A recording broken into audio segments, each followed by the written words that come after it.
What's up, fellas? Today, I want to talk about one of the craziest what-ifs in all of baseball. Joel Zumaya was a talented arm who unfortunately had his career derailed by injuries. While most people might blame his mechanics, or even his love for playing Guitar Hero, he is someone who should be looked at for his on-field accomplishments and not for his injuries. Zumaya was the most electric pitcher in baseball when he first came up in 2006. As a diehard Yankee fan, I remember watching him in Game 2 of the 2006 ALDS and immediately thinking, wow. Seeing someone throw 100 miles an hour in 2006 was rare, but seeing someone throw 103 miles an hour was unheard of. Even in today's game, that's crazy. When Zumaya was doing this, Aroldis Chapman hadn't defected from Cuba yet. Steven Strasburg hadn't played his senior season in high school, and Jordan Hicks was 10 years old. So today, I want to take a closer look at Joel Zumaya and what are some things you can take away from him. Let's get into it. Zumaya has definitely had some freak injuries, like a separated shoulder from a moving accident in which a 50-pound box fell on his shoulder, and a sore wrist from playing Guitar Hero. But what most people think was his downfall is the inverted W in his mechanics. The inverted W is a term to describe a timing issue with the throwing arm. The position that the arm is in at landing is harmful because the arm is forced to play catch-up. The arm has to move through all the high-stress positions like layback, with more speed, and that is hard on the arm. Joel Zumaya displays the inverted W as well as pitchers like Billy Wagner, Steven Strasburg, and Chris Sale. Most coaches will race to fix this by telling their athletes to get their arm up sooner and point to examples like Justin Verlander. But that's not really the best approach. While there's no doubt that there is some merit to this argument, what most people fail to realize when talking about Joel Zumaya is all that he accomplished with the inverted W.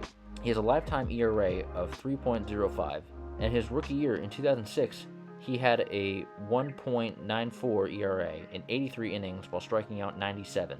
Make no mistake about it, Zumaya was one of the best relievers on the planet in 2006. So what made him so good? Well, the inverted W definitely helped. So I know what you're thinking. Is the same thing that was his downfall a contributor to his success? Well, yes. Let me explain. Joel Zumaya, Billy Wagner, and Craig Kimbrell are all of the same archetype of pitchers. All three of them have the inverted W, and all three of them open their lead legs early in the throw.